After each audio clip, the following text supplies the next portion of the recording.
Jujutsu Kaisen season 2 के episode number 11 को। अगर आपने पिछले एपिसोड्स के वीडियोस अब तक नहीं देखे हैं तो उनकी लिंक आपको डिस्क्रिप्शन में मिल जाएगी। तो चलिए जानते हैं आगे की कहानी को बिना किसी देरी के। अब तक हमने देखा कि यूजी बाकी सॉर्सरर्स को भी बता देता है कि गोजो को सील कर दिया गया है और नानामी ताकुमा, यूजी और मेगुमी को तीसरा कर्टेन हटाने का काम देता है जो कि सॉर्सरर्स को अंदर जाने से रोक रहा था। यूजी अब उस कर्टेन के पास जाकर उसे जोरदार मुक्का मारता है। उसके पंच में बहुत पावर थी लेकिन उससे कर्टेन का कुछ नहीं होता। ताकुमा यूजी की ताकत देखकर काफी इम्प्रेस हो जाता है और सोचता है कि ताकत के मामले में तो ये लड़का मिस्टर नानामी को भी धूल चटा सकता है। मेगुमी का डिवाइन डॉग पीछे ट्रांसफिगर्ड ह्यूमंस को मारने में लगा हुआ था। मेगुमी सोचता है कि उन्हें इस कर्टेन का वीक पॉइंट खोजना चाहिए, पर ताकुमा बोलता है कि उससे कोई फायदा नहीं होगा क्योंकि कर्टेन को बनाने वाला इसके अंदर ही होगा। जिस पर यूजी बताता है कि वो टिड्ढा तो कर्टेन के बाहर से ही उसकी रखवाली कर रहा था। अब ताकुमा को समझ आता है कि अगर कर्टेन बनाने वाला कर्टेन के बाहर रहता है तो उसके पकड़े जाने का खतरा ज्यादा है, लेकिन इसके बदले में कर्टेन और ज्यादा मजबूत बनता है।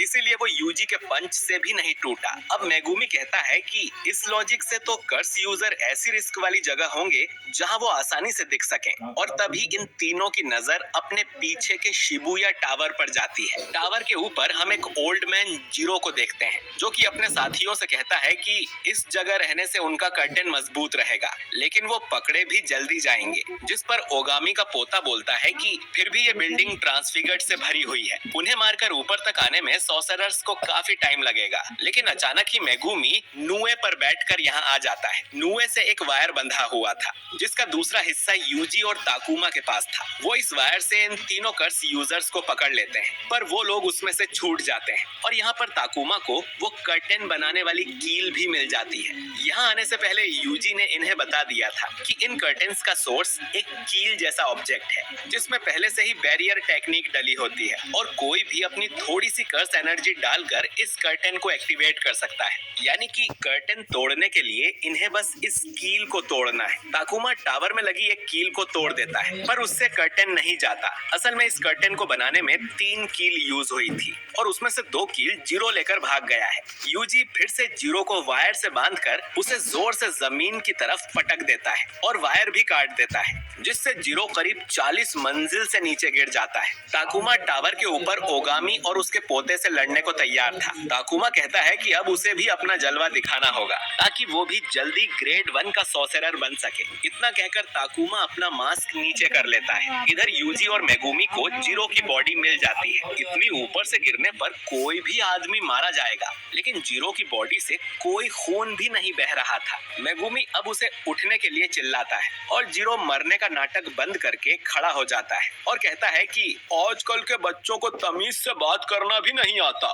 मेगुमी यूजी से कहता है कि उनके पास टाइम नहीं है और उन्हें जल्दी से इस आदमी को मारना होगा। इसके बाद हमें एक फ्लैशबैक दिखाया जाता है जिसमें नानामी ताकुमा से पूछता है, तुम्हें मेरी सिफारिश की क्या जरूरत है? तुम्हारी टेक्निक ही तुम्हें आराम से सेमी ग्रेड 1 तक पहुंचा देगी। जिस पर ताकुमा कहता है क्योंकि यही तरीका सही है। सॉर्सरर्स का काम आसान नहीं होता और वो खुद को ज्यादा बुद्धिमान भी नहीं समझता है। जब भी वो किसी उलझन में पड़ता है तो सोचता है कि अगर नानामी उसकी जगह होते तो क्या करते। इसीलिए वो बिना नानामी के अप्रूवल के फर्स्ट ग्रेड नहीं बनना चाहता। कहानी वापस प्रेजेंट में आती है और ताकुमा अपनी कर्स्ड टेक्निक ऑस्पिशियस बीस्ट्स समन को एक्टिवेट करता है। ये एक भूत प्रेत वाली टेक्निक होती है जिसमें ताकुमा को अपना चेहरा छुपाना होता है और 4 ऑस्पिशियस बीस्ट्स में से किसी को भी समन कर उनकी पावर्स को वो खुद यूज कर सकता है। उन 4 बीस्ट्स के नाम हैं काइची, रिकी, किरिन और रियू। सबसे पहले ताकुमा काइची की पावर समन करता है और एक मिसाइल जैसे ऑब्जेक्ट को दुश्मन की तरफ शूट करता है। अटैक से बचने के लिए ओगामी का पोता उसे गोद में उठा लेता है और वो मिसाइल घूमते हुए उसके हाथ में जाकर लगती है। इसके बाद ताकुमा दूसरे बीस्ट को समन करता है और मन में सोचता है कि उसे इन दोनों को मार के जल्दी से यूजी और मेगुमी के पास जाना चाहिए क्योंकि नानामी उन दोनों को उसके भरोसे छोड़ के गया है। ताकुमी अब सीधा अटैक कर देता है। बीस्ट नंबर 2 की पावर से ताकुमा के आसपास वाटर का एक कुशन जैसा बन जाता है और वो अपने पैरों को भी पानी की तरफ फिसला सकता है। दूसरी तरफ यूजी और मेगुमी जीरो की जम के धुलाई कर रहे थे। डिवाइन डॉग भी उस पे हमला करता है, लेकिन इतनी मार खाने के बाद भी जीरो को कुछ नहीं हुआ था और वो अपने चाकू से यूजी को कट मार देता है। तभी मेगुमी का फ्रॉग अपनी जीप से पकड़कर जीरो को ब्रिज में दे मारता है, लेकिन उसे फिर भी एक खरोच तक नहीं आई थी, जबकि यूजी ने उसे पूरी ताकत से मारा था। और डिवाइन डॉग के पंजे तो स्पेशल ग्रेड कर्स को भी चोट पहुंचा सकते हैं, लेकिन फिर भी ये आदमी अपने पैरों पर खड़ा है और इससे लड़ने में इनका काफी टाइम वेस्ट हो रहा था। इधर टावर के ऊपर ओगामी हाथ जोड़कर किसी तरह के मंत्र पढ़ रही थी और उसका पोता ताकुमा से उसकी प्रोटेक्शन कर रहा था। हालांकि ताकुमा आराम से उसकी पिटाई लगा रहा था, पर उसे भनक लग जाती है कि ये बुढ़िया ही जरूर कोई कांड करने वाली है, लेकिन अब तक काफी देर हो गई थी। ओगामी के शरीर में ढेर सारी कर्स्ड एनर्जी बहने लगती है। वो रिचुअल को पूरा करने वाली थी। वो तोजी का नाम लेती है और उसका पोता किसी तरह का कैप्सूल निगल जाता है। ताकुमा उन्हें रोकने के लिए उन पर फिर से एक मिसाइल दागता है, लेकिन इस बार ओगामी का पोता उस मिसाइल को अपने हाथ से ही रोक लेता है और हम देखते हैं कि इस पोते का शरीर बिल्कुल तोजी फुशिगिरो जैसा दिखने लगा था। इसके बाद कहानी 1989 में जाती है, जब सातोरू गोजो का जन्म हुआ था। उन दिनों ओगामी जीरो के साथ मिलकर लोगों का बेरहमी से मर्डर किया करती थी। उसने एक लड़की को मार दिया और अपनी सियांस टेक्निक का यूज कर खुद उस लड़की का रूप ले लिया। फिर वो उस लड़की के फादर के पास गई और उसे भी पीछे से स्टैब कर दिया। ओगामी मरे हुए लोगों का ही रूप ले सकती है। वहीं जीरो को इंसानों को टॉर्चर करने और उनके चेहरे निकालने का बहुत शौक था, ताकि वो इंसानी शरीर के बारे में और जान सके। ये दोनों अपनी मर्जी का कुछ भी कर सकते थे, क्योंकि उस समय सॉर्सरर्स कर्स स्पिरिट्स में ही काफी बिजी रहते थे। इसीलिए कर्स यूजर्स अपनी मनमानी किया करते थे। लेकिन गोजो के जन्म ने सब कुछ बदल दिया। कुछ सालों बाद ही गोजो के सिर पे 5 करोड़ का इनाम रखा गया और ओगामी और जीरो ने साथ में गोजो को मारने का प्लान बनाया। लेकिन इतना छोटा होने के बाद भी गोजो ने आराम से इन दोनों को देख लिया और सिर्फ उसके घूरने से ही ये दोनों डर से थर-थर कांपने लगे। और गोजो आराम से ये कहते हुए वहां से चला गया कि मेरी ओर देखना बंद करो कमजोरों। उस दिन के बाद से ये लोग डर की जिंदगी जीने लगे और इन्हें समझ आ गया कि गोजो के जन्म ने जुजुत्सु की दुनिया का बैलेंस बिगाड़ दिया है और अब वो अपनी मनमर्जी नहीं कर सकते। कहानी वापस प्रेजेंट में आती है, जहां जीरो अब भी यूजी और मेगुमी से लड़ रहा था। वो गोजो को के और ज्यादा गुस्सा हो जाता है। यूजी ये देखकर हैरान था कि जीरो को अभी तक एक खरोच भी कैसे नहीं आई, लेकिन मेगुमी समझ गया था कि ये जरूर उसकी कोई टेक्निक है। मेगुमी अब उससे एक झूठ बोलता है कि गोजो भी यहीं पर है, तो उसे दुम दबा के भाग जाना चाहिए। लेकिन जीरो जानता था कि गोजो को सील कर दिया गया है, क्योंकि कुछ देर पहले यूजी ही ये बात गला फाड़ फाड़ कर चिल्ला रहा था। अगर गोजो यहाँ होता तो वो सब अपने अपने घर में कंबल ओढ़कर सो रहे होते। अब इससे मेगुमी को ये पता चल जाता है कि ये आदमी गोजो को नहीं हरा सकता, यानी कि इसकी टेक्निक इसे हर तरह के अटैक से तो नहीं बचाती होगी। अब जीरो इन दोनों को मारने के लिए रेडी हो जाता है, तो मेगुमी अपने रैबिट शिकिगामी का यूज करता है और जमीन में से लाखों रैबिट्स निकलकर जीरो को चारों तरफ से घेर लेते हैं। उनमें से एक रैबिट तो जीरो को धक्का भी दे देता है और इससे मेगुमी को जीरो की टेक्निक का पता चल जाता है। इधर टावर के ऊपर ताकुमा काफी कंफ्यूज था, क्योंकि ओगामी का पोता अपना रूप बदलकर तोजी फुशिगिरो जैसा दिख रहा था। ताकुमी समझ जाता है कि ये बुढ़िया जरूर काला जादू करती है।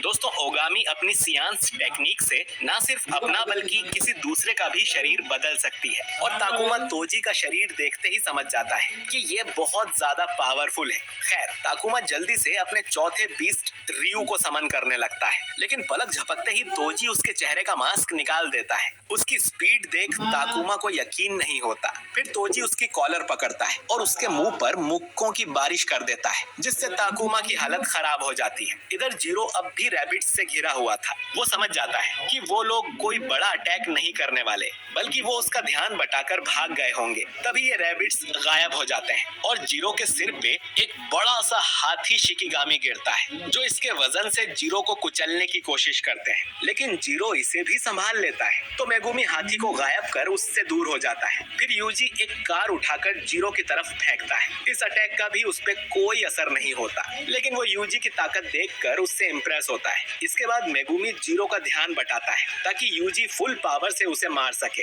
लेकिन जीरो उनके इस अटैक को पहले से ही भांप लेता है। और अब हमें पता चलता है कि असल में जीरो की टेक्निक इनवर्स टेक्निक है। दोस्तों, इस टेक्निक में जोर का अटैक धीरे से लगता है और धीरे वाला अटैक जोर से। तो मेगुमी और यूजी कितनी भी जोर से जीरो को मार लें, उसे कुछ नहीं होगा। लेकिन मेगुमी को इस टेक्निक के बारे में पहले से ही पता चल गया गया था। और जब जीरो को रैबिट्स ने घेरा हुआ था तब उसने इसके बारे में यूजी को भी बता दिया था कि उन्हें हल्के से अटैक से जीरो को मारना है, और ये भी कि इसकी जरूर कोई मैक्सिमम और मिनिमम लिमिट होगी, वरना तो ये एक थप्पड़ में ही मर जाएगा। अब यूजी कहता है कि वो इस पर भारी और हल्का दोनों अटैक साथ में करेंगे, लेकिन जीरो को पता नहीं चलना चाहिए कि इन्हें उसकी टेक्निक का पता लग गया है, इसीलिए इन्होंने वो हाथी और कार फेंकने का नाटक किया था। अब दोनों के अटैक से उस पर कोई असर नहीं होता, लेकिन फ्रॉग की सिर्फ जीभ लगने से वो घायल हो जाता है और उसके मुंह से खून निकलने लगता है। अब ये दोनों उसे मामूली मुक्के मारने लगते हैं, जिससे कि जीरो की हालत खराब होने लगती है, लेकिन वो हार नहीं मानता